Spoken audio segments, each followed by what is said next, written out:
Commencer. Bonjour à tout le monde. Donc merci d'être ici ce matin.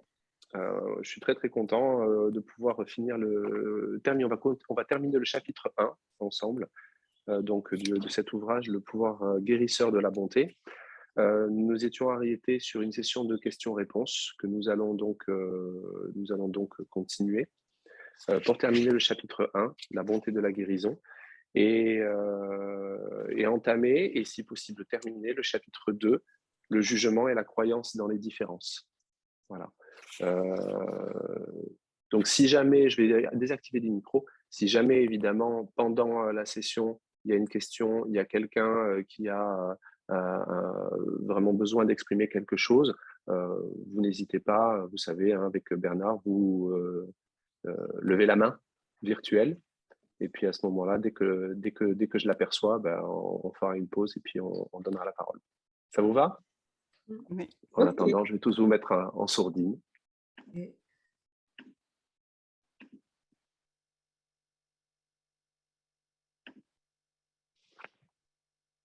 Très bien. Donc nous en étions à la page 28 et il y avait une question posée par un étudiant.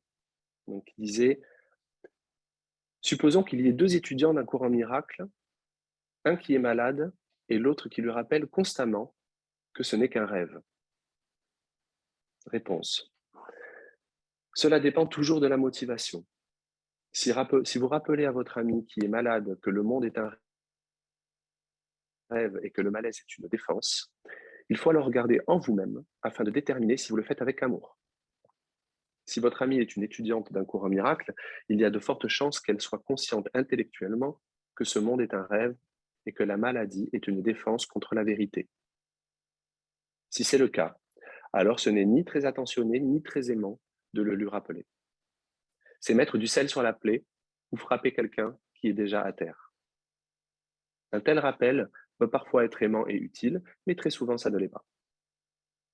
Comme je l'ai déjà dit, votre critère devrait toujours être d'être normal. Des gens normaux qui se trouvent en présence d'une personne malade se comportent avec bonté, surtout si c'est un ami ou un membre de la famille. Il n'est pas besoin d'être un champion de la spiritualité, ni de comprendre la différence entre non-dualité et dualité, pour savoir que l'on devrait faire preuve de bonté avec quelqu'un qui est malade et qui souffre.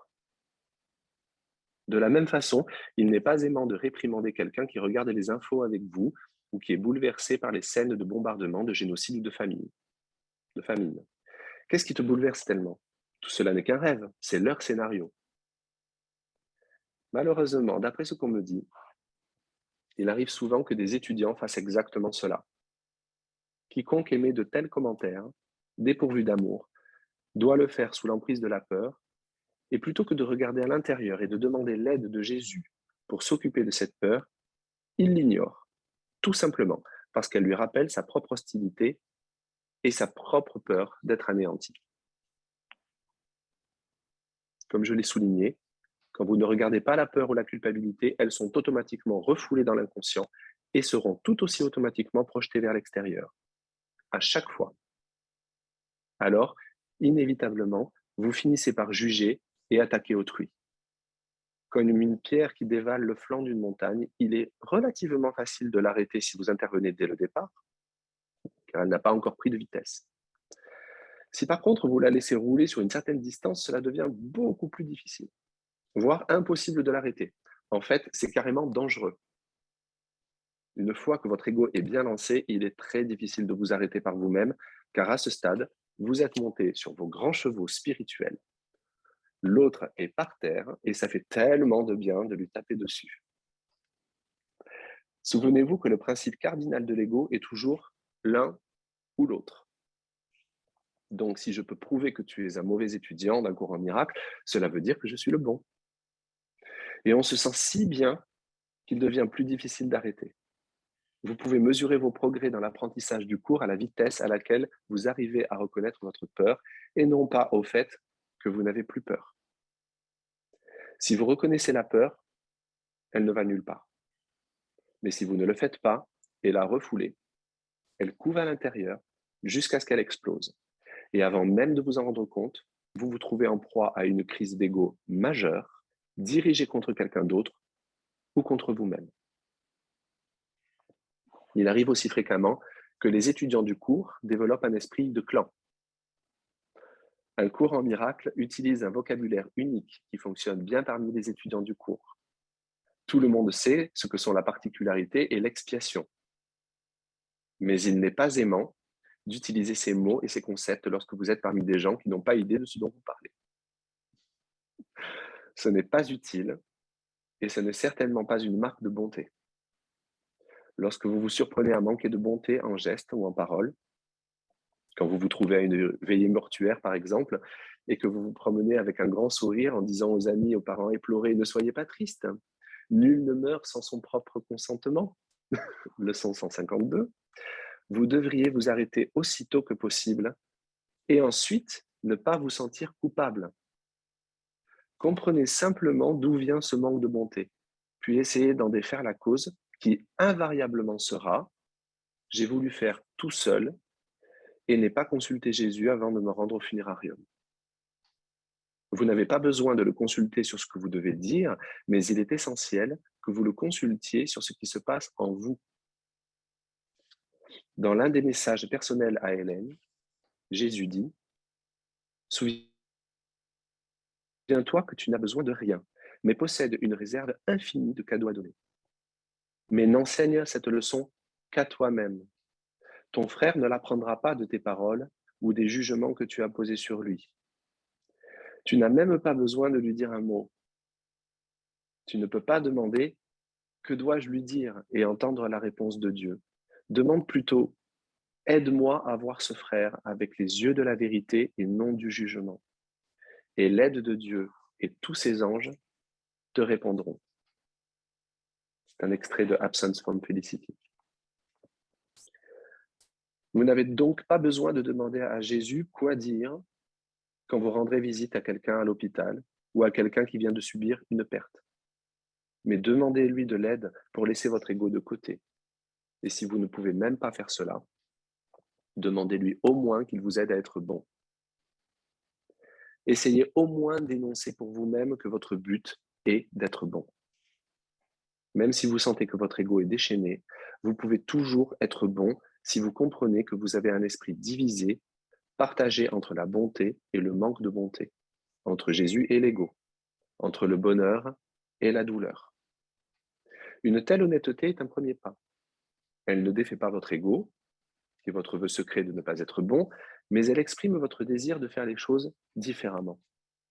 Et même si vous ne pensez pas encore en être capable, il y a quand même une partie de vous qui le veut vraiment. Ainsi, à tout le moins, vous ne tenterez pas de justifier, de rationaliser ou de spiritualiser vos commentaires désobligeants. En toute modestie, vous vous avouez « J'ai dit cela, et de toute évidence, je n'étais pas dans mon esprit juste. J'ai manqué de douceur, de bonté et d'amour, et je n'ai pas écouté l'autre personne. Je ne me souciais que de moi-même. » Question. Et si on ne procède pas comme ça, on se sent coupable et rejeté? Réponse. Tout à fait. Et vous sentir coupable vous poussera à attaquer encore et encore. C'est ce qu'on appelle le cycle culpabilité-attaque, dont l'ego fait son pain quotidien. Plus vous vous sentez coupable, plus vous allez projeter cette culpabilité à l'extérieur et vous percevoir comme une innocente victime, qui a de bonnes raisons d'attaquer la culpabilité qu'elle voit en autrui. Or, plus vous attaquez, plus vous vous sentez coupable. Ainsi, le cycle continue et rien ne change jamais. Comme je l'ai déjà dit, vous pouvez au moins exprimer pour vous-même, Jésus ou le Saint-Esprit, votre désir d'être bon. Je ne sais pas comment faire preuve de bonté, mais c'est mon but. Être bon, doux, attentionné et aimant. Si vous pouvez faire cela sincèrement, même quand vous commencez à juger ou à déliter des platitudes inspirées du cours, vous ne tenterez plus de justifier ce que vous êtes en train de faire. Et vous vous rendez compte que vous n'êtes pas bon du tout. Question. Peut-on faire cela en d'autres circonstances, même si quelqu'un n'est pas physiquement malade? Réponse, oui, bien sûr. J'utilise la maladie physique comme exemple principal, mais vous pouvez le faire chaque fois que vous êtes avec quelqu'un qui est contrarié, quelle qu'en soit la raison, vous y compris. Souvenez-vous, la maladie n'est pas le symptôme physique. La maladie n'est que l'expression de la croyance je suis séparé de Dieu et je préfère mon individualité à l'unité du Christ. Quelle que soit la raison pour laquelle quelqu'un n'est pas en paix, qu'il s'agisse d'un problème physique, émotionnel, financier ou relationnel, il s'agit toujours de la même maladie car elle vient de la même source qui est la séparation. Un étudiant new-yorkais m'a raconté ses expériences avec d'autres étudiants du cours après les attaques du 11 septembre. Il leur disait combien il avait été traumatisant pour lui d'avoir à s'occuper non seulement de sa propre peur et de sa détresse, mais aussi des membres de sa famille. Tout affolés, qui s'inquiétaient de la sécurité de leurs enfants qui étaient à l'école ou de leurs conjoints qui travaillaient à Manhattan ou étaient en voyage d'affaires dans d'autres parties du pays, etc. Après avoir entendu son récit, un de ses amis du cours lui dit « Oh, je n'ai pas pris cela au sérieux, je savais bien de quoi il s'agissait. Je savais que tout cela était insignifiant et n'était qu'une illusion. » Inutile de dire qu'il s'est senti jugé comme un raté du cours, même si son ami ne l'a pas dit ouvertement. Si votre esprit était guéri de la croyance en ce monde illusoire de la séparation, il n'y resterait plus rien que la bonté et le doux amour de Jésus. Et il n'y aurait donc jamais aucun besoin d'annoncer que vous savez que l'attaque et la peur sont illusoires. Vous seriez sensible à la peur chez les autres et vous ne vous sépareriez pas d'eux en leur faisant savoir tacitement que vous êtes bien plus avancé. J'admets que la plupart des gens ne lâchent pas prise de la croyance en la séparation en un seul instant de guérison. Le plus souvent, ils apprennent à prendre les événements de leur vie et leur propre personne de moins en moins au sérieux. Quand même, la bonté veut qu'ils soient au moins sensibles à la souffrance d'autrui et qu'ils essaient d'y apporter un peu de réconfort plutôt que d'exacerber le problème en jouant à celui qui est le plus fort spirituellement. Un autre exemple de ce manque de bonté et de cette insensibilité des étudiants d'un cours en miracle nous fut donné durant un atelier à Roscoe. Peu avant le dîner, la discussion en classe tournait autour d'une étudiante qui avait vécu l'une de ces horribles histoires reliées au cours. Cette personne avait des problèmes cardiaques que les médicaments aidaient à soulager et elle avait raconté ce qu'elle vivait aux membres de son groupe hebdomadaire. À sa grande surprise et sa très grande peine, bon nombre de ses amis, entre guillemets, s'étaient mis à l'attaquer parce qu'elle avait eu recours à la magie des médicaments plutôt qu'au miracle de guérison du cours. On l'avait accusée, à la manière typique de l'ego, de ne pas être une bonne étudiante, etc. Cette histoire me permit d'aborder plusieurs des idées déjà exprimées dans ce livre, et cette femme termina la séance considérablement soulagée. Durant le repas, toutefois, elle vint me trouver, pratiquement en larmes. Pendant qu'elle faisait la queue à la cafétéria, la même histoire s'était reproduite. Quelqu'un qui avait participé à la séance, qui venait de se terminer, l'accosta pour lui faire exactement la même accusation. Contrairement au fleuve d'Héraclite qui change continuellement, il y a des choses qui ne changent jamais, en apparence du moins. Le prochain exemple démontre qu'on peut même manquer de bonté envers soi-même, à la suite d'un manque de bonté envers autrui. Une étudiante, Pat, avait un problème avec Alice, une femme qui vivait dans son voisinage. Quand Alice rencontrait Pat au parc, où elles allaient toutes les deux régulièrement, elle venait s'asseoir à côté d'elle et commençait à lui parler. Pat trouvait la conversation terriblement ennuyeuse, en plus d'empiéter sur son moment de relaxation.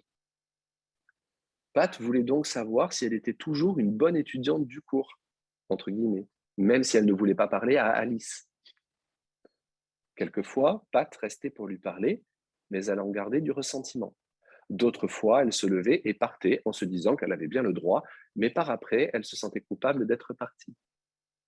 Après tout, se réprimandait-elle, Alice était un membre de la filialité, au même titre qu'elle. Elle voulait donc savoir s'il était plus aimant de rester, tout en prétendant être intéressée par ce qu'Alice avait à dire, même si elle ne l'était pas. Ma réponse à Pat repose sur deux points fondamentaux que nous avons déjà abordés. Premièrement, l'importance d'être toujours normal. Et deuxièmement, le problème n'est jamais ce qui se passe dans le monde, entre parenthèses, la forme, mais toujours le choix qu'on fait de l'ego comme enseignant plutôt que de Jésus, entre parenthèses, le contenu. Nous avons tous nos préférences, nos goûts et nos dégoûts. Nourriture, couleur, type de personnalité, musique, coupe de cheveux, film, climat, et ainsi de suite. Notre existence dans ce monde en tant que corps est ainsi faite, et cela n'a rien à voir avec notre statut spirituel. Par conséquent, il suffit d'admettre nos préférences sans en faire toute une histoire. Pat aurait pu reconnaître tout simplement qu'elle n'aimait pas passer du temps avec Alice, sans la haïr, ni la juger, et surtout sans en faire une sorte de test spirituel cosmique qu'elle semblait avoir raté. En fait, Pat se crucifiait elle-même en pensant « je devrais pouvoir être avec n'importe qui et parler de n'importe quoi ». L'approche douce et bonne aurait été de simplement reconnaître « voilà le petit soi », je précise le petit soi parce que c'est marqué avec un S minuscule, « voilà le petit soi que je pense être. J'aime tel genre de nourriture, je préfère tel genre de film, je préfère être avec telle personne. » Dans cet esprit, Pat aurait pu simplement s'excuser et s'asseoir ailleurs ou rentrer chez elle tout en restant en paix tout ce temps. Pat n'était pas en paix, cependant, et cela signifiait qu'elle avait choisi l'ego comme enseignant et non Jésus. Sa décision de ne pas rester avec Alice était devenue un péché pour lequel elle se sentait terriblement coupable, ce qui est toujours un signe qu'on a choisi l'ego. Voilà l'erreur de Pat. Ce n'était pas le fait de vouloir être avec Alice, mais d'avoir choisi l'ego comme enseignant. Être dans un corps veut déjà dire que nous avons choisi le système de pensée de l'ego basé sur l'un ou l'autre. Pat aurait donc pu se rendre compte que si je ne voulais pas être avec Dieu, pourquoi voudrais-je être avec cette femme? En d'autres mots, il n'y a pas de différence entre Pat qui se voit séparé de Dieu et Pat qui se voit séparé d'Alice. Notre jugement à l'encontre des autres n'est pas différent de notre jugement à l'encontre de Dieu. Ce n'est qu'un fragment d'ombre de la minuscule et folle idée. Ceci nous rappelle le premier principe des miracles, à savoir qu'il n'y a pas d'ordre de difficulté ou de hiérarchie parmi eux. Ce qui défait la première loi du chaos de l'ego, voulant qu'il y ait une hiérarchie d'illusions. Si Pat s'était jointe à Jésus au lieu de l'ego, elle ne se serait pas jugée elle-même pour avoir exclu Alice de son amour, mais elle ne se serait pas non plus justifiée de l'avoir fait, et finalement, elle aurait reconnu que le fait de voir Alice comme étant séparée était un obstacle à l'expérience de la paix et de l'amour de Dieu en elle. Sa bonté pour elle-même se serait alors manifestée en se pardonnant d'être imparfaite dans son amour des autres, en acceptant humblement ses limitations au lieu de s'attaquer à cause d'elles. Jésus ne s'occupe pas de la forme. Que vous passiez ou non du temps avec tel ou tel, il s'occupe du contenu, de ce qui se passe dans votre esprit. Si vous excluez des gens, lui y compris dans votre esprit. Comme je l'ai déjà dit, c'est de présumer que nous sommes capables de porter un jugement juste à la fois sur nous-mêmes et sur les autres qui alimente notre manque de bonté. J'aimerais maintenant me tourner vers certains passages d'un cours en miracle qui traitent précisément de cette dynamique sous-jacente et infectieuse, la confusion tout aussi dommageable entre forme et contenu qui sera aussi mise en lumière. Je fais une petite pause, je vais rétablir vos micros, parce que nous venons de terminer le chapitre. Voilà, le chapitre 1.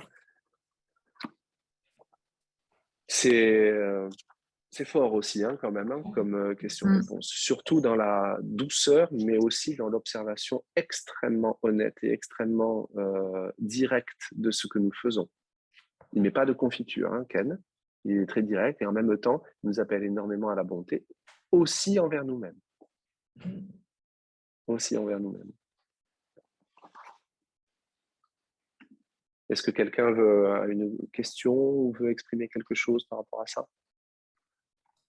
Avant qu'on Oui, attaque moi le chapitre 2. je veux bien. En fait, Oui. je trouve que on pourrait surligner presque toutes les phrases, au moins la Oui. moitié.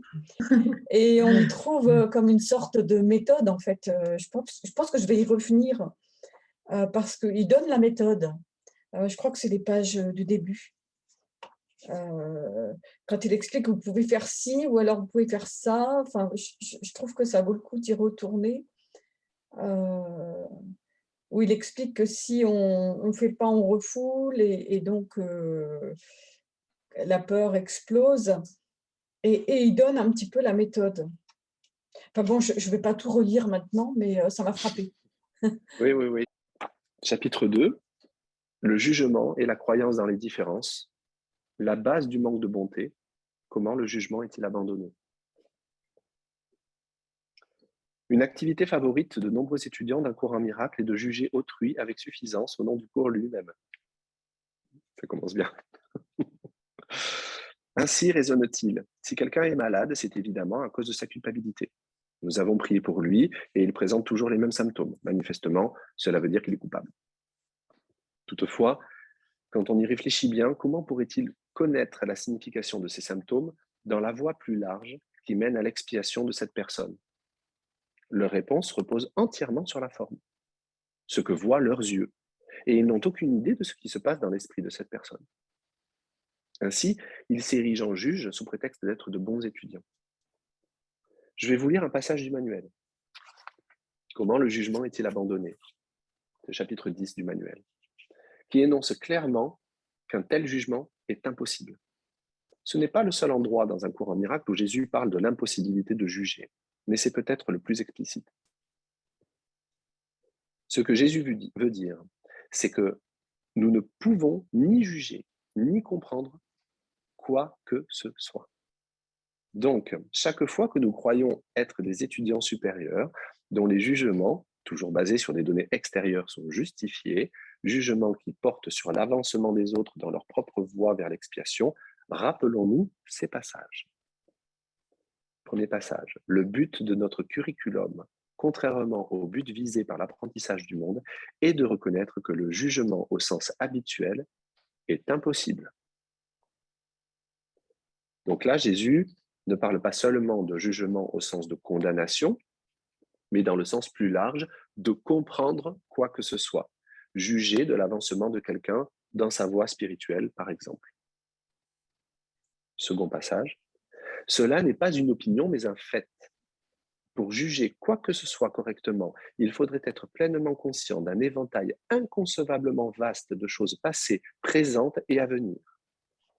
Il faudrait reconnaître à l'avance tous les effets de ces jugements sur tous ceux et tout ce qu'ils concernent d'une façon ou d'une autre.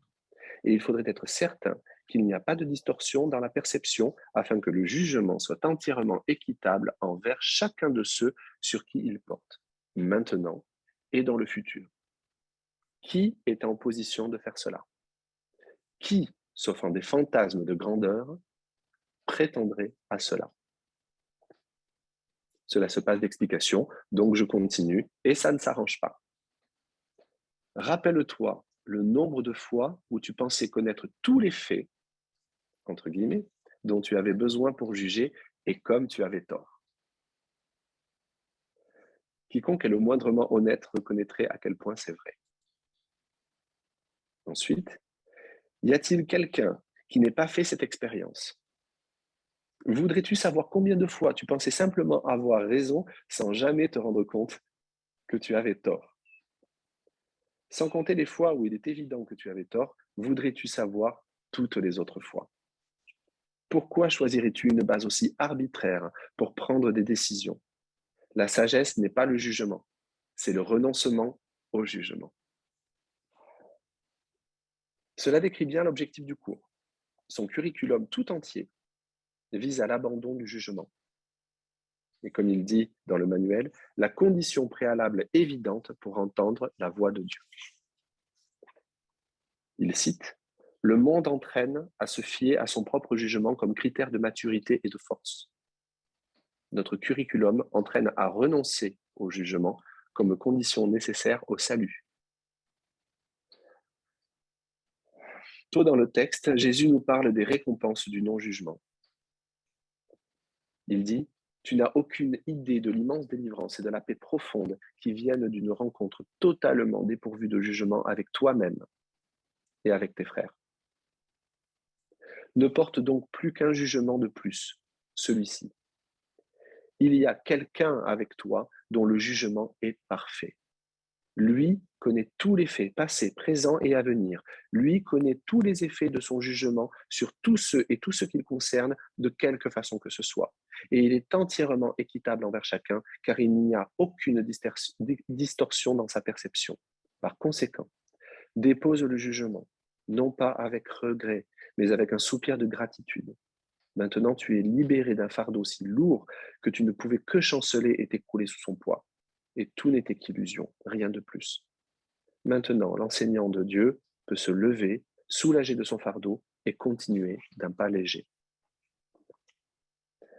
Vous devriez relire ces paragraphes chaque fois que vous êtes tenté de juger les autres. Non seulement quand vous attaquez et cherchez à les prendre en faute, mais aussi quand vous présumez savoir où ils en sont sur le plan spirituel, ou ce que leurs symptômes physiques signifient. Comme je l'ai mentionné plus tôt, la maladie peut être considérée comme un jugement. Le jugement originel, selon lequel je fais ce qui est le mieux pour moi. Dieu ne le sait pas. Moi seul le sais. Et il vaut mieux que je ne me compte que sur moi-même, autonome, libre et indépendant du ciel. C'est une folie absolue. Et tous les jugements que nous avons jamais faits viennent de cette pensée insane, et tout ce qui découle de ce premier jugement partage cette insanité. Réfléchissez au fait que le phénomène même de la perception est un jugement. Il cite le cours, donc texte 21, chapitre 5. La perception sélectionne et fait le monde que tu vois. Elle le choisit littéralement selon les directives de l'esprit. La perception est un choix et non un fait. Je vais la répéter cette phrase. La perception sélectionne et fait le monde que tu vois. Elle le choisit littéralement selon les directives de l'esprit. La perception est un choix et non un fait. Pour percevoir quelque chose, nous devons le percevoir relativement à quelque chose d'autre. La figure en opposition avec le fond. Le fond est à l'arrière-plan et la figure le point de mire quel qu'il soit. Sans ce contraste, nous ne pouvons pas percevoir. Nous choisissons donc, dans tout notre champ de perception, ce que nous regardons et entendons, et nous écartons automatiquement ce qui ne nous intéresse pas. Par exemple, les personnes dans cette pièce qui me regardent et écoutent ce que je suis en train de dire écartent d'autres stimuli auditifs et visuels. Par contre, s'il y avait quelqu'un dans cette pièce qui n'était pas un étudiant du cours en miracle, mais un décorateur d'intérieur, par exemple, alors cette personne percevrait la couleur des murs, la forme de la pièce et l'ambiance générale. Ce que je suis en train de dire ou de lire serait repoussé à l'arrière-plan. Nous devons tous percevoir quelque chose ici. Sinon, nous ne pourrions pas fonctionner en tant que corps. Et c'est pourquoi nous séparons constamment ce qui est important de ce qui ne l'est pas, ce qui est un jugement. On peut donc dire que tout l'univers physique repose sur la séparation et le jugement. Et tout cela découle du jugement originel que nous avons porté en tant que seul Fils de Dieu. Jugement voulant que l'individualité soit préférable à l'unité du ciel.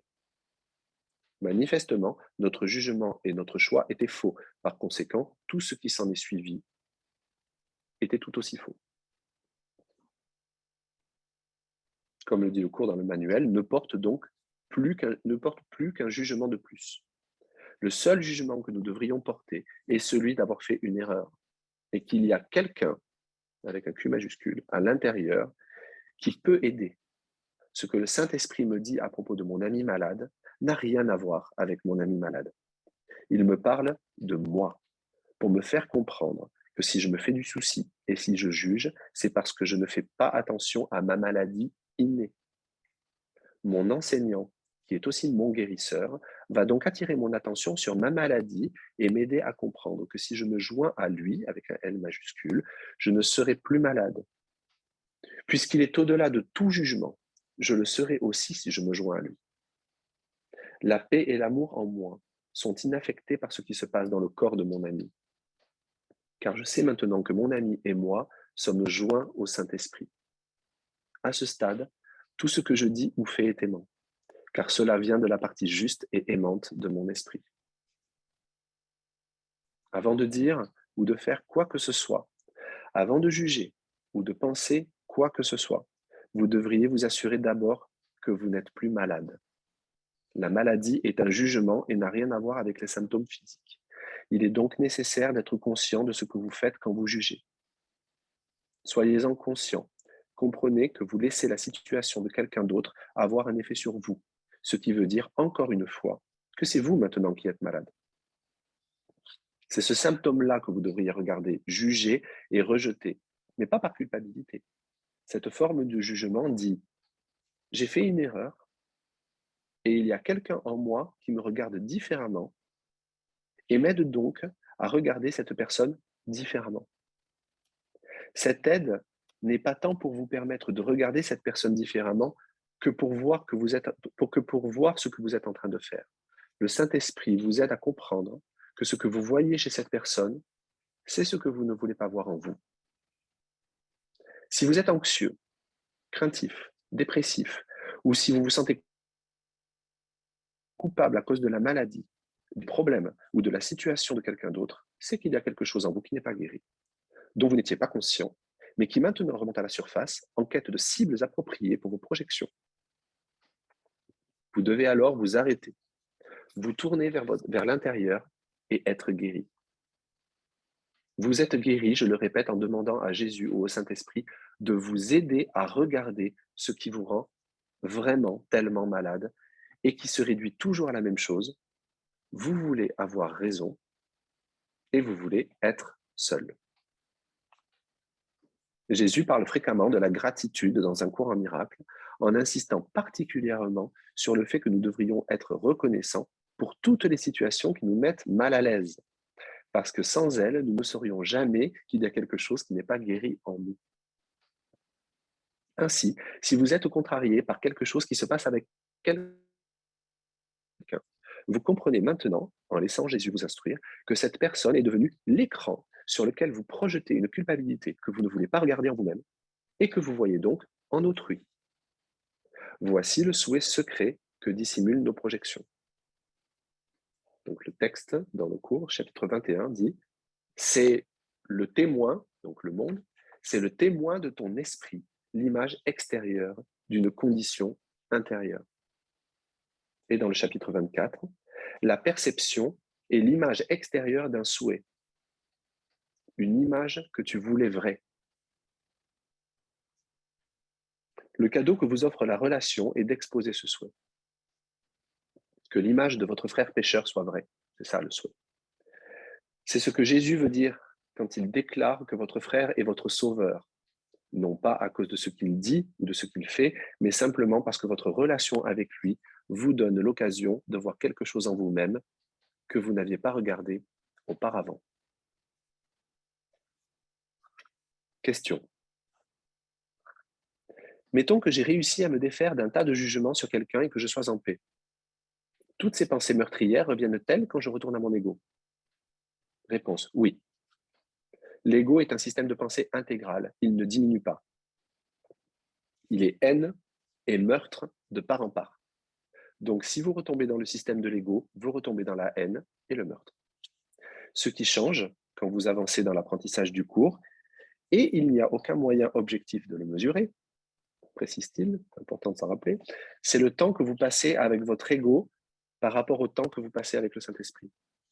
Quand vous êtes dans votre ego, c'est l'ego total.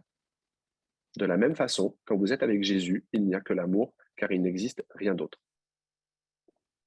Tout ce qui change, c'est le temps que vous choisissez de passer à être un san, que vous pouvez réduire de 23 heures par jour à 22 heures et 45 minutes, par exemple.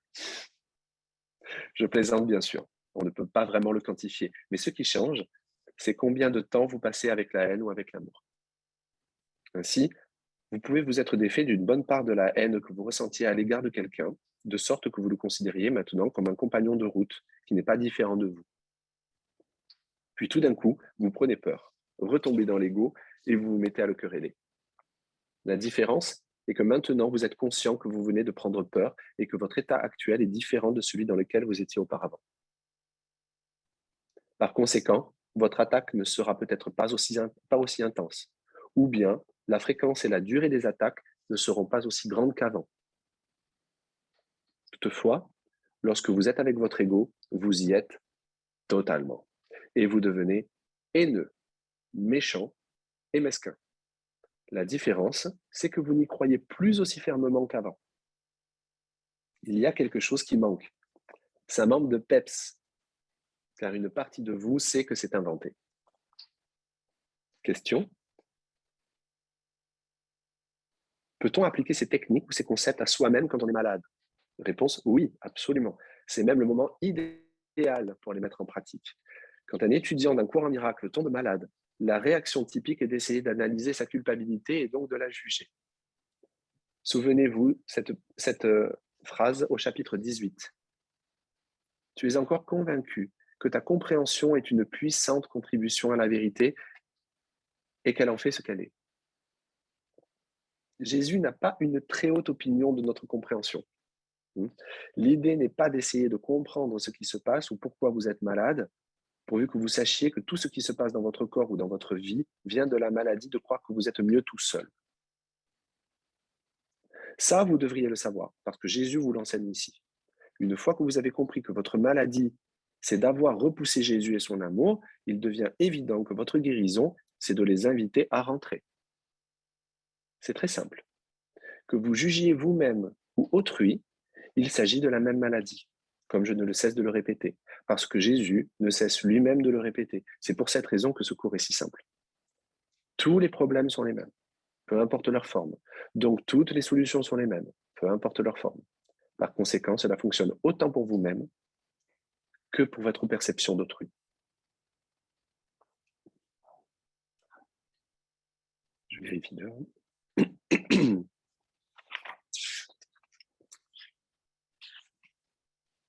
La guérison comme défaire de la séparation. J'aimerais vous lire une phrase tirée de Psychothérapie, but, processus et pratique, dans la section intitulée La définition de la guérison. Je me fais toujours un devoir de la lire lorsque j'anime un atelier sur la psychothérapie. C'est un énoncé remarquable sur la guérison, en ceci qu'il ne dit absolument rien sur le patient. Jésus vient de dire que le but final de la psychothérapie est la reconnaissance du fait que le manque de pardon est le seul problème et que le pardon est donc ce qui guérit. Puis il demande comment ce but est atteint avant de répondre lui-même à la question. C'est encore un endroit où Jésus nous dit en une phrase comment ce cours s'apprend et ce qu'il faut pour atteindre son but. Et maintenant, il dit à tous les thérapeutes, ce qui inclut tout le monde, comment atteindre ce but final de pardon. Il cite: le thérapeute voit chez le patient tout ce qu'il n'a pas pardonné à lui-même, et ainsi une autre chance lui est donnée de le regarder, de le réévaluer et de le pardonner.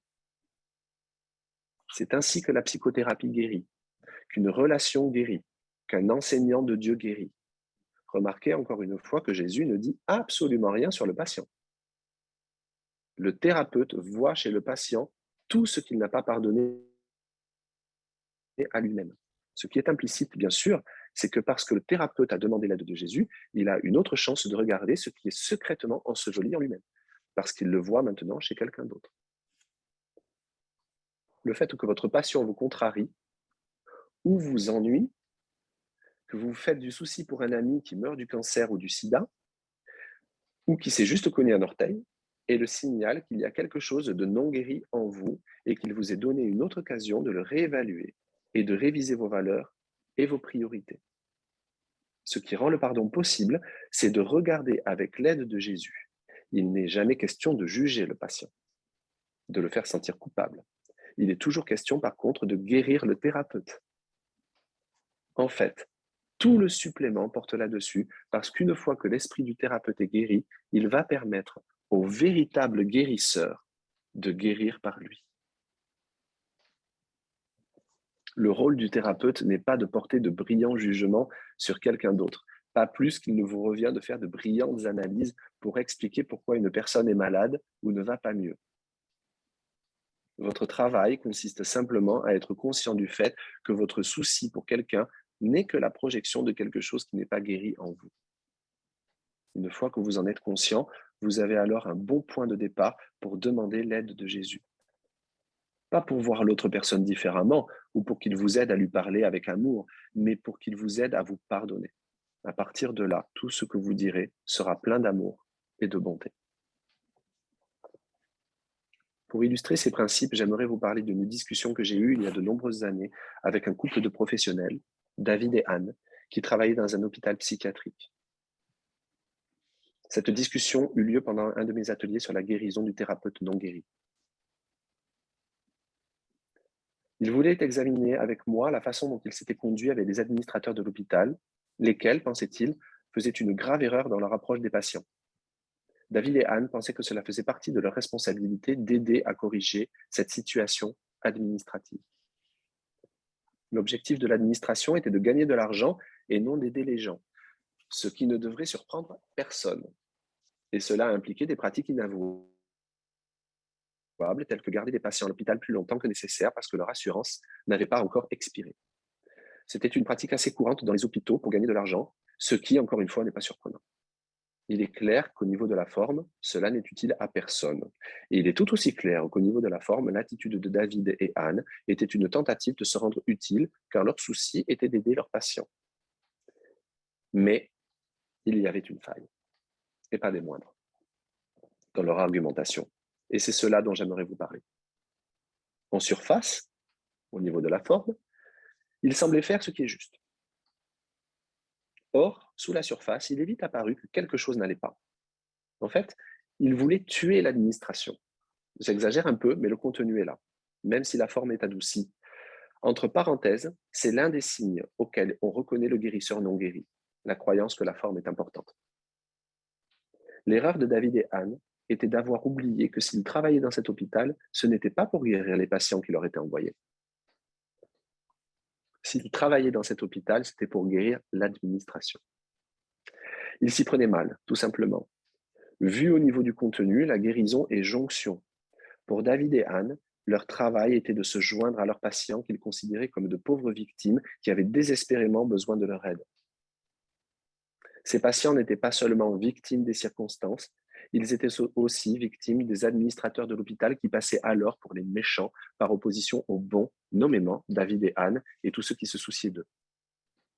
Ce que David et Anne avaient oublié, ce que nous oublions tous, c'est que le but est de nous joindre. Mais que cela ne se passe pas au niveau de la forme, mais au niveau du contenu. Ce qui veut dire que nous ne pouvons pas nous joindre à quelqu'un ou à un groupe si nous sommes ligués contre un autre. Se joindre à l'un pour s'opposer à un autre est le meilleur moyen de paraître engagé dans la guérison, alors que c'est tout le contraire. C'est ce que le supplément du cours, le chant de la prière, appelle la guérison pour séparer. C'est moi le guérisseur et j'ai quelque chose que tu n'as pas. Je nous vois séparés l'un de l'autre, mais je vais essayer de t'aider. En ce sens, ces guérisseurs se prennent finalement pour des dieux, avec la connaissance et le pouvoir d'offrir la guérison où et quand ils le désirent, oubliant que, citation du cours, Dieu ne connaît pas de séparation. Ce qu'il connaît, c'est uniquement qu'il a un seul fils. Dans la situation de David et Anne, chaque personne, administration, personnel et patient fait partie du Fils unique de Dieu. En exclure une revient à exclure tout le monde, puisque le Fils de Dieu ne peut être divisé et reste tel que Dieu l'a créé. Ainsi, David et Anne essayaient de guérir en se joignant au groupe des patients, tout en se séparant de l'administration par leur jugement. Alors la guérison ne pouvait pas avoir lieu. Ils divisaient leur perception de la filialité en deux, les bons contre les méchants. Et cela arriva parce qu'ils étaient tombés dans le piège, comme nous le faisons tous, qui consiste à prendre la forme pour le contenu. Ils pensaient que leur travail était de faire ce pour quoi ils avaient été formés, c'est-à-dire de guérir les malades mentaux. Mais ce n'était pas le travail que Jésus leur avait assigné, entre guillemets assigné. Le monde allait payer pour faire cela, mais Jésus voulait qu'ils guérissent leur esprit de la croyance en la séparation. Une fois que cela est accepté comme seul et unique but et fonction, il devient clair que si vous êtes impliqué dans une cause qui vous oppose à quelqu'un d'autre, où votre point de vue qui diffère d'un autre point de vue passe avant tout, alors vous ne faites que continuer à diviser et séparer. Et cela veut dire que vous faites tout l'opposé de ce que vous voudriez faire. Non seulement vous ne pouvez pas être un instrument de guérison pour la personne en face de vous, mais à l'évidence, vous ne pouvez pas être guéri non plus. Cela s'applique à tout le monde, que vous soyez payé pour travailler dans le domaine de la santé mentale, à un titre ou à une autre, ou que vous vous considériez simplement comme quelqu'un qui aide les autres. Cela s'applique à tout ce que vous faites. Quand vous croyez que c'est la tâche qui importe, ce qui implique toujours que vous en savez plus que quelqu'un d'autre, c'est un autre signe que vous êtes en train d'écouter l'ego. Il se peut qu'à un certain niveau, vous pensiez que vous en savez plus. Par exemple, si quelqu'un vous dit que 2 et 2 font 5, vous allez dire non, 2 et 2 font 4. Il y a une partie de vous qui sait que vous savez que 2 et 2 font 4. Mais vous n'en faites pas toute une histoire. Toute la question est là. Comme je l'ai souvent dit, un cours en miracle ne nous enseigne pas à nier l'existence des différences, il nous enseigne à ne pas faire tout un plat des différences. David et Anne diraient donc, et trouveraient sans doute d'innombrables personnes du même avis, qu'ils avaient raison, que la chose la plus aimante à faire est de laisser sortir les patients, le patient qui est prêt à rentrer chez lui, sans tenir compte de son assurance médicale.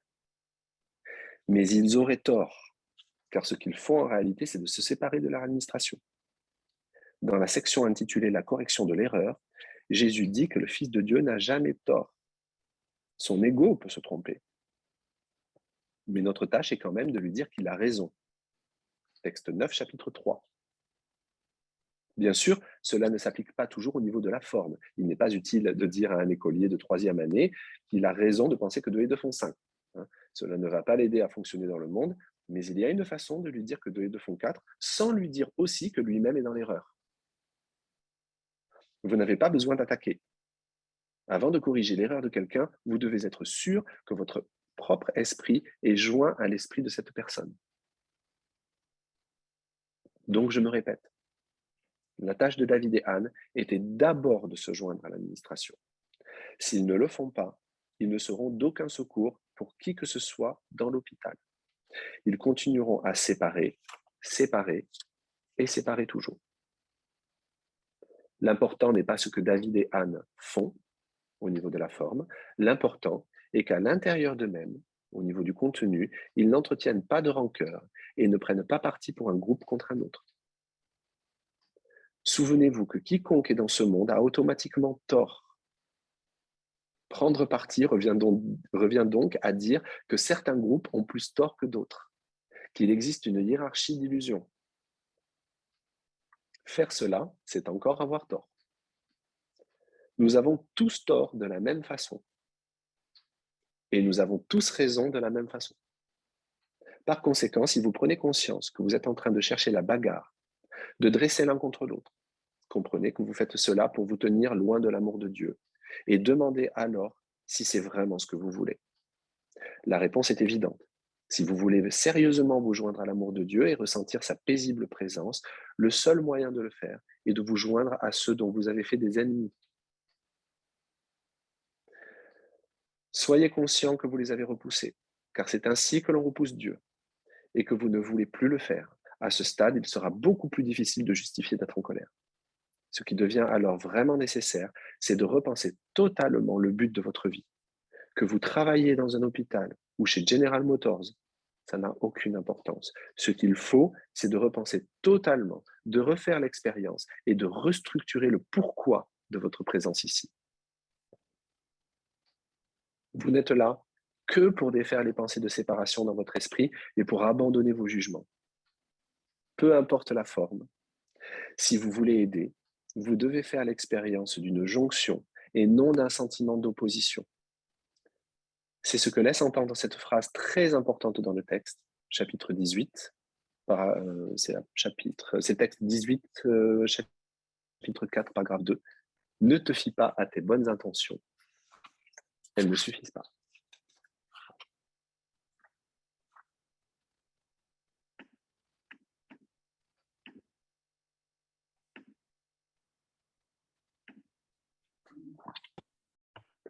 Voilà, nous avons clos le chapitre 2,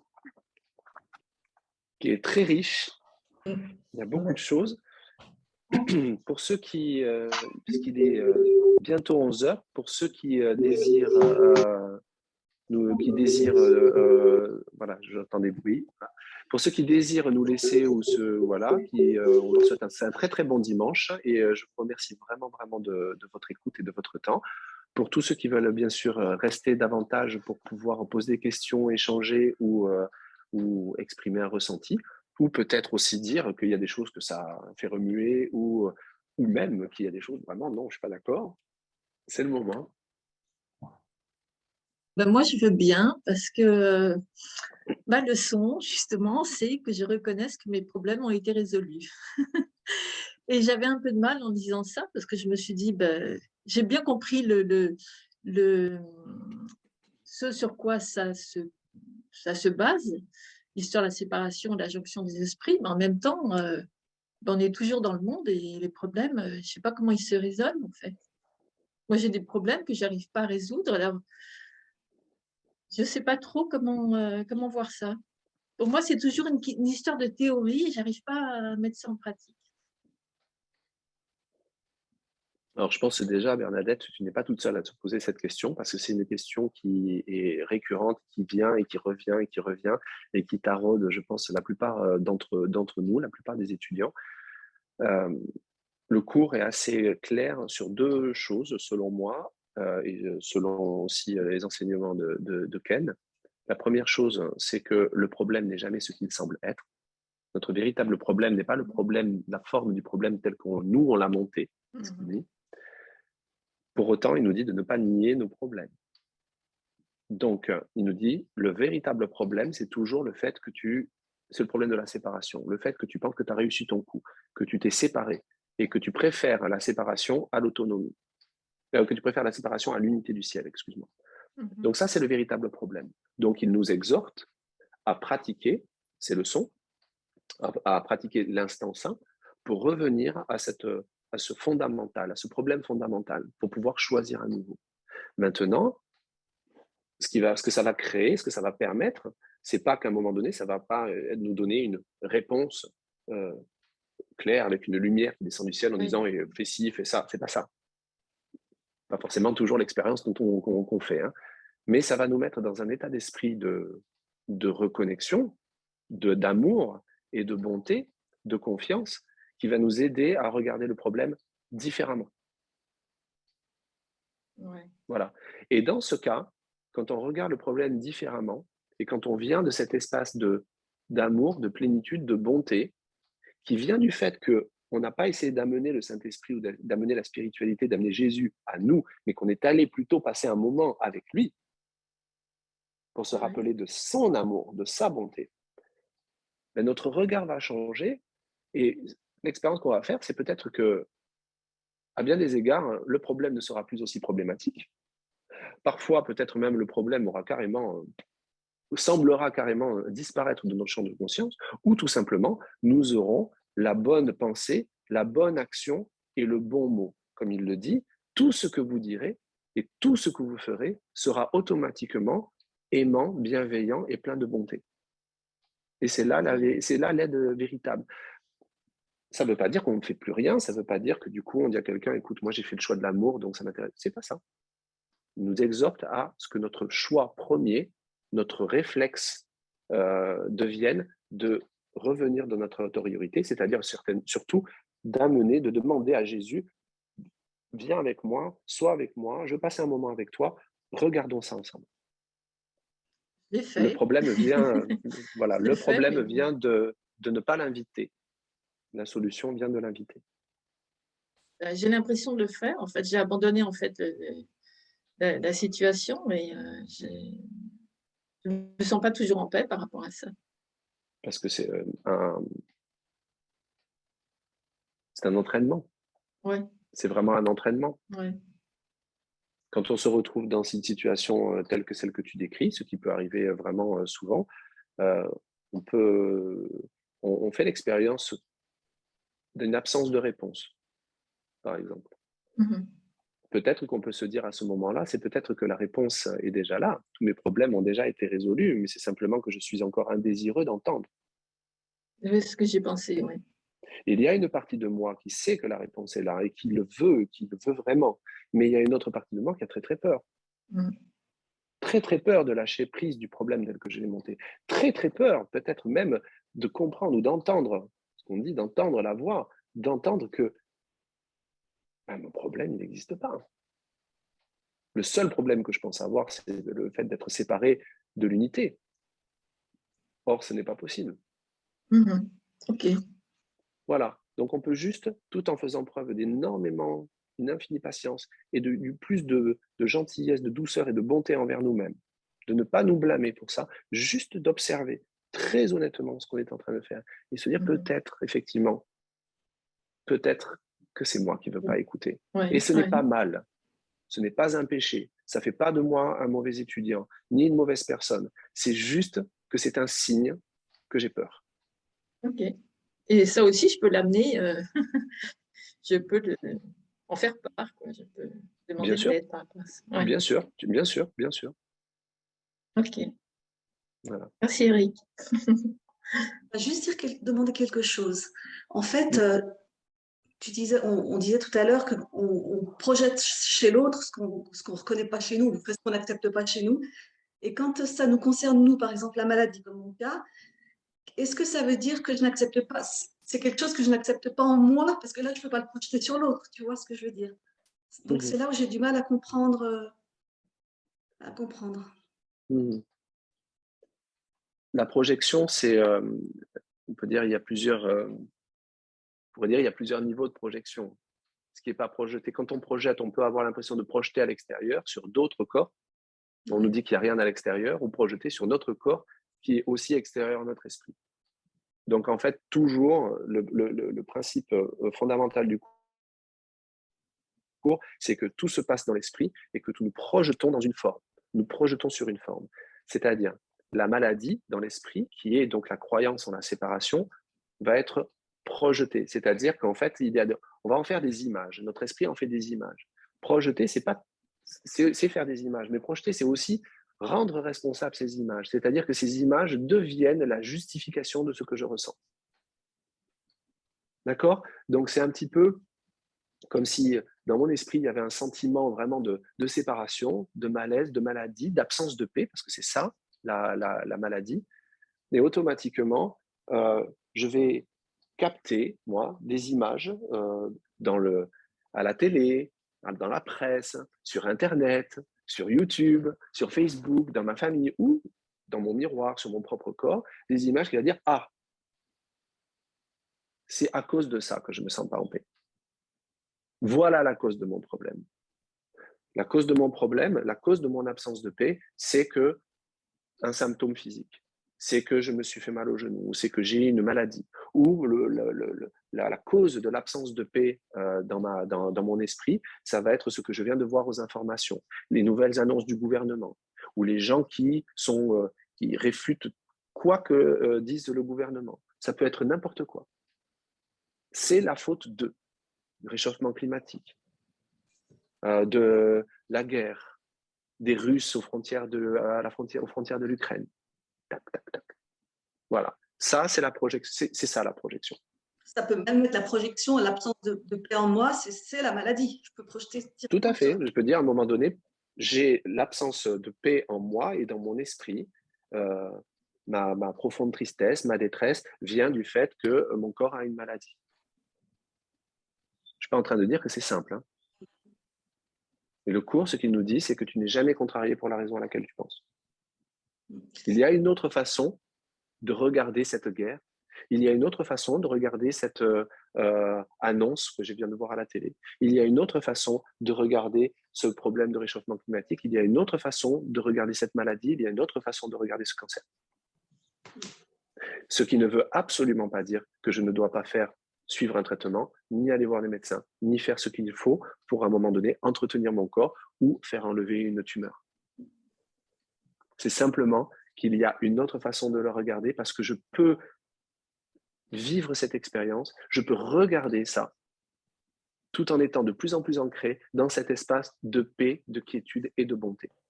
Et pour ce faire, je ne dois pas nier ce qui se passe, je ne dois pas nier mon ressenti, je ne dois pas nier peut-être que j'ai vraiment très très peur et que je crois très très fort que c'est la cause de mon absence de paix. Mais je peux amener tout ça, porter les ténèbres à la lumière et amener tout ça à Jésus. Aide-moi, regardons ça ensemble. Regardons ça ensemble, parce que mon désir, c'est quand même de reconnaître, même si pour l'instant je ne suis pas tout à fait d'accord et j'ai mis de sérieux doutes, mais j'ai quand même un tout petit désir, éventuellement, de te demander comment toi tu vois. Ce que ça symbolise, c'est que dans notre esprit, on est en train de faire le choix du Saint-Esprit, on est en train de faire le choix de l'unité et de l'amour, et on choisit avec d'infinies précautions, parce qu'on est un peu hésitant, de regarder ça avec plus de douceur et plus d'amour, de se mettre au-dessus du champ de bataille. Voilà. Et on pratique ça du mieux qu'on peut. Et si on n'y arrive pas, eh ben, on demande aussi à regarder ça. Et on fait preuve, on demande à regarder ça avec plus de bonté, à nous regarder avec plus de bonté. Et on se rappelle que ça doit être possible.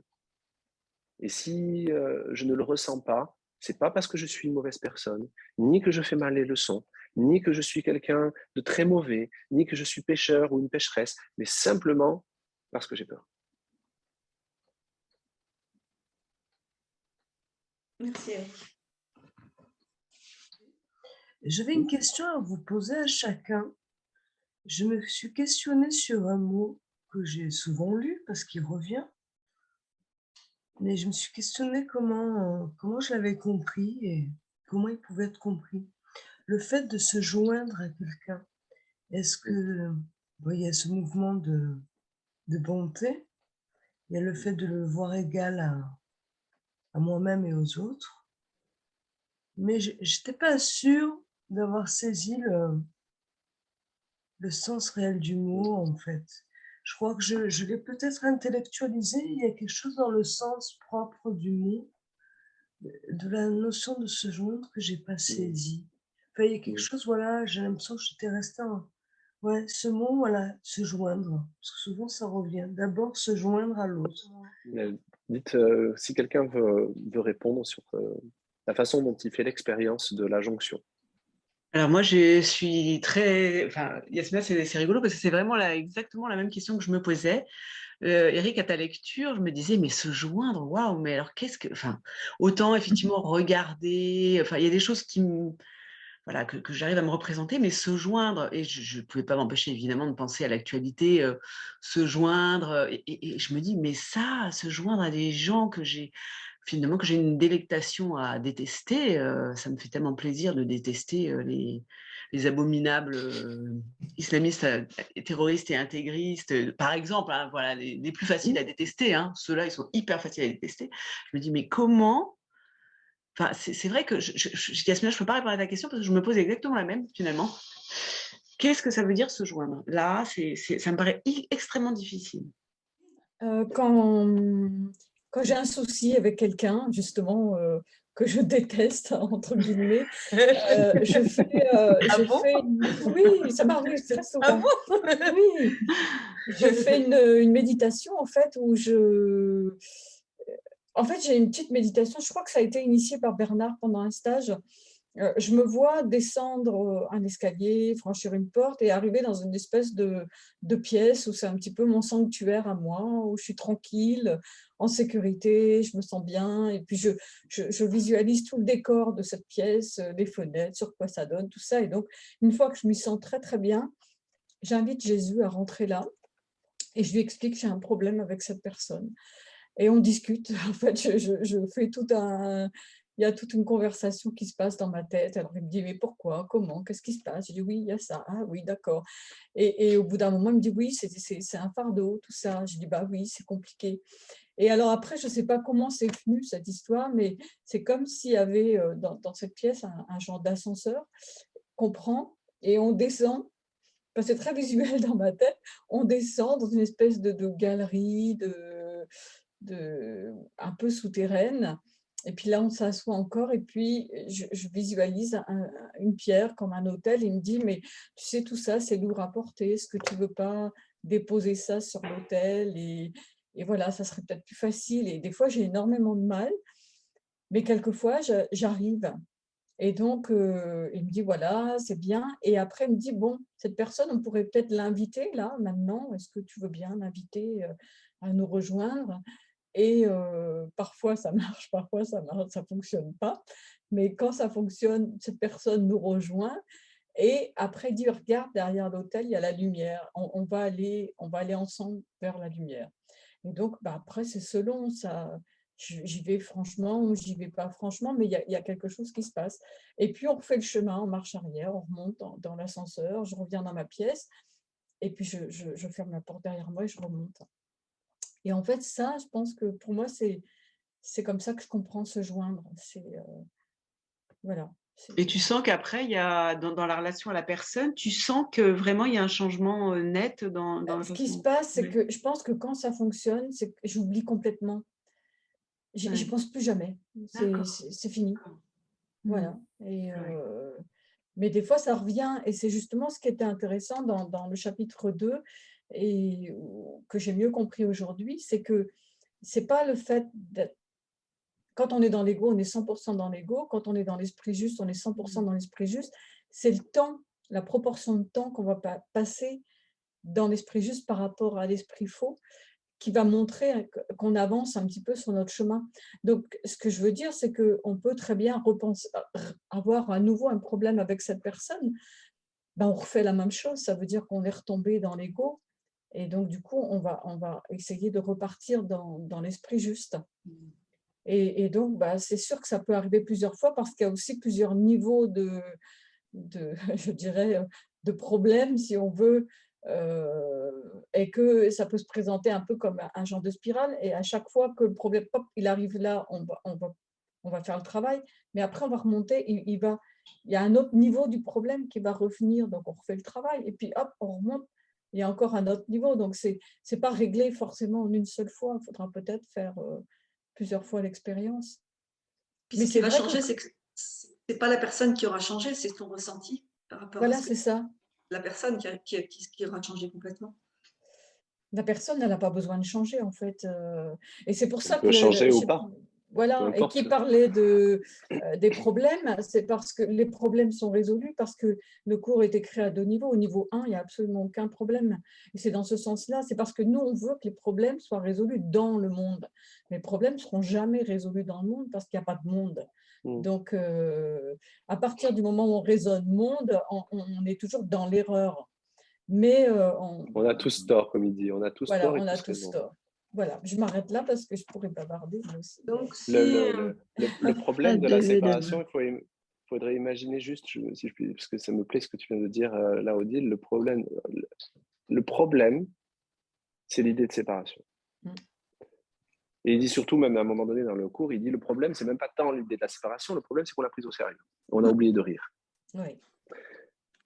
Mais pour la justifier, on a fait une expérience, on a fait un corps, on a fait des corps, on a fait une séparation, on a fait une image, donc un monde, on peut parler au niveau métaphysique, qui fait dire, bon ben ok, ce que je ressens, ce problème, même s'il est illusoire, ben non, regarde, tu vois bien, il y a des problèmes.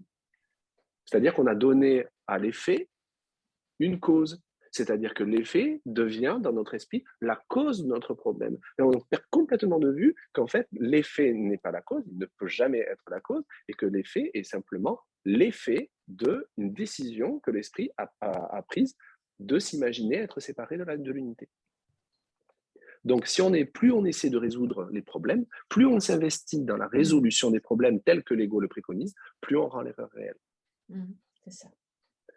Et ce qui ne veut pas dire qu'il ne faut pas essayer de résoudre quelque problème que ce soit, ça veut dire qu'il faut revenir dans cet instant-là. Ça peut prendre des expériences très imagées, comme descendre l'escalier, aller avec Jésus, etc. Moi, je trouve que c'est absolument magnifique ce que tu viens de partager, Odile. Mais l'important, c'est d'accepter la guérison pour soi-même, ce que le cours appelle accepter l'expiation pour soi-même, c'est-à-dire revenir à l'acceptation en soi que nous ne sommes pas séparés de l'amour et de l'unité. Et après, effectivement, on reprend les escaliers, on revient et on revient dans notre expérience et on la regarde finalement, cette expérience, différemment. Et à chaque fois, on va faire cette espèce d'aller-retour jusqu'à ce qu'un jour, nous n'ayons plus envie de faire l'aller-retour. Comment impulser cette émotion? Donc, je pense, comme je dis, à l'égalité, à la bonté. Je ne sais pas comment réveiller cette émotion en moi à l'instant. Mais déjà, ne la réveille pas. Déjà, tu Ouais. regardes où tu en es. Tu peux juste demander de l'aide de la manière qui te semble la plus appropriée. Ça peut être par rapport à une leçon, ta leçon du jour, ou une prière dans le cours, ou une phrase vraiment toute simple de dire « Jésus, aide-moi à regarder. Viens avec moi, on regarde. » Voilà. Maintenant, moi, je vais te dire ce que j'en pense. Se joindre, c'est pas nécessairement d'un seul coup tomber dans les bras les uns des autres, etc. C'est de se rendre compte, et Saken le dit souvent, le plus souvent, c'est de se rendre compte qu'on est les mêmes. Et quand à un moment donné, dans la forme, tout semble être différent, on ne fait pas les mêmes choix, on ne fait pas les mêmes. Comment on peut reconnaître qu'on est les mêmes? Peut-être qu'on peut reconnaître déjà qu'on a le même esprit faux. On a tous en chacun de nous un système de pensée, de séparation, de différence, de haine, de peur et d'intérêts séparés. Voilà. On ne le manifeste certainement pas dans la forme de la même façon, mais je peux être aussi dans mes pensées aussi meurtrier que Adolf Hitler ou que Marc Dutroux. Mais en chacun de nous, il y a aussi un esprit juste, un esprit, un système de pensée fondamentalement axé sur la reconnaissance que nous partageons les mêmes intérêts, sur le pardon, sur la gentillesse, sur la bonté, sur l'amour et sur l'unité. Et nous avons chacun la capacité et le même pouvoir de choisir entre les deux. Et ça, on peut l'appliquer partout, même de façon plus basique. Dans un atelier, Ken disait « nous respirons tous ». Le fait de reconnaître que nous ne sommes pas même physiologiquement différents, c'est déjà une jonction. Le fait de reconnaître qu'on a le même esprit, on a tous un esprit faux, tous un esprit juste, tous la même capacité de choisir entre les deux. C'est une invitation au souvenir, au ressenti, à faire l'expérience de la jonction. Chacun.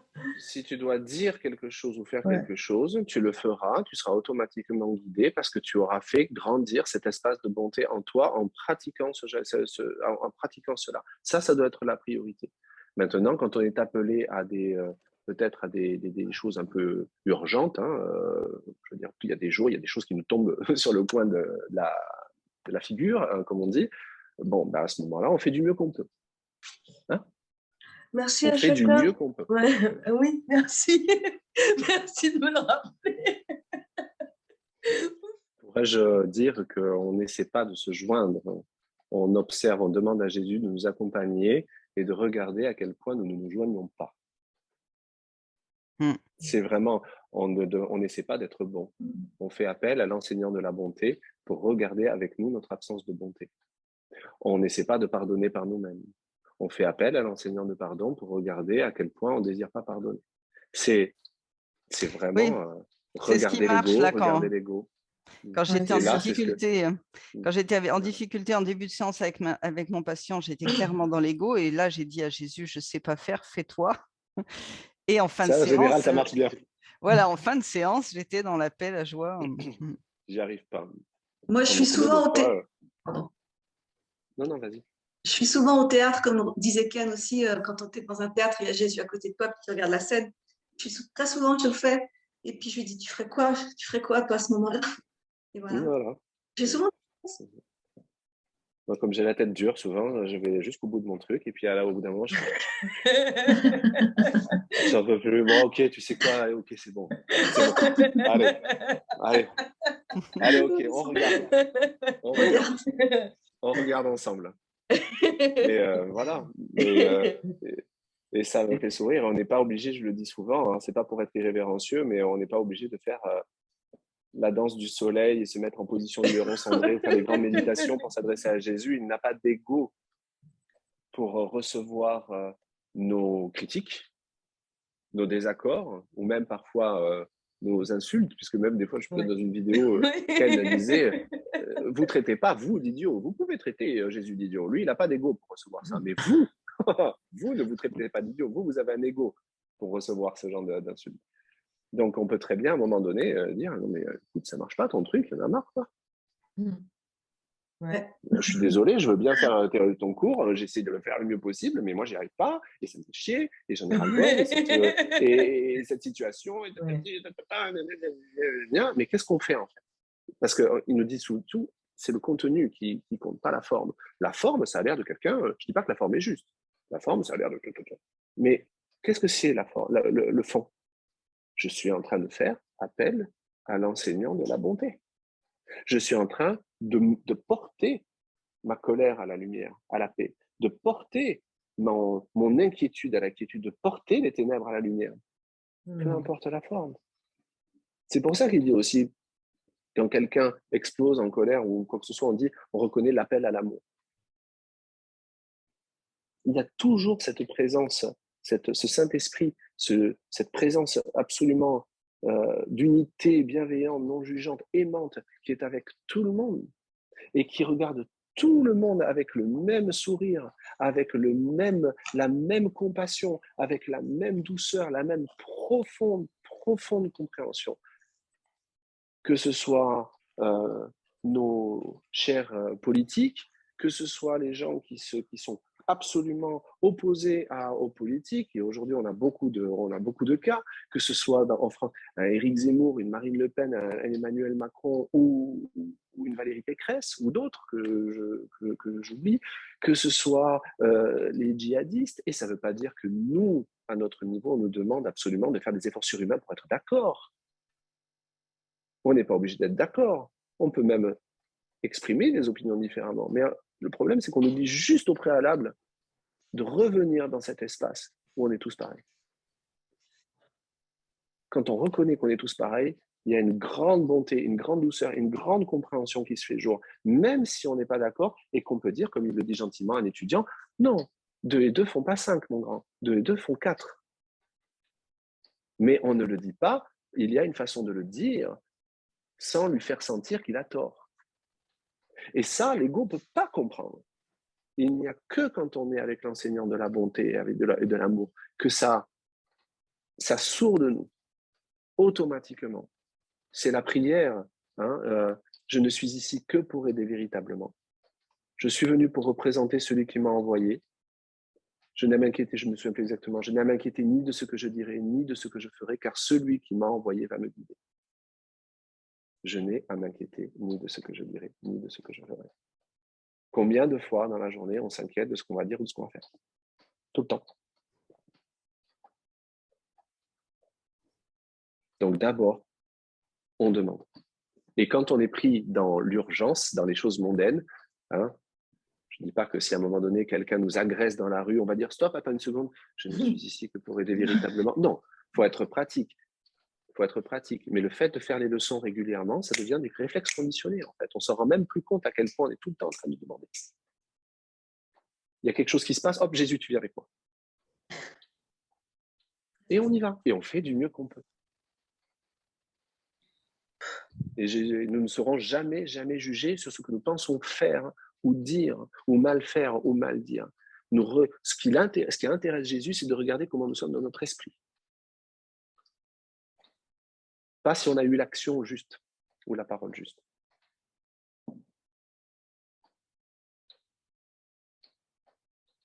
C'est pas l'action, c'est la réaction.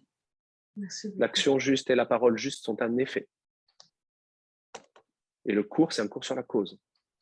C'est pour ça qu'il ne nous dit jamais ce qu'on doit faire. Le cours est un cours sur la cause. Pas sur l'effet. Finalement, c'est très libérateur. Parce que effectivement, on est toujours en train de se dire, bon, qu'est-ce que je vais dire, qu'est-ce que je vais faire? Et en fait, de ne plus se poser cette question, waouh, et ben en fait, ça change tout. Ça change tout, mais ne nous méprenons pas.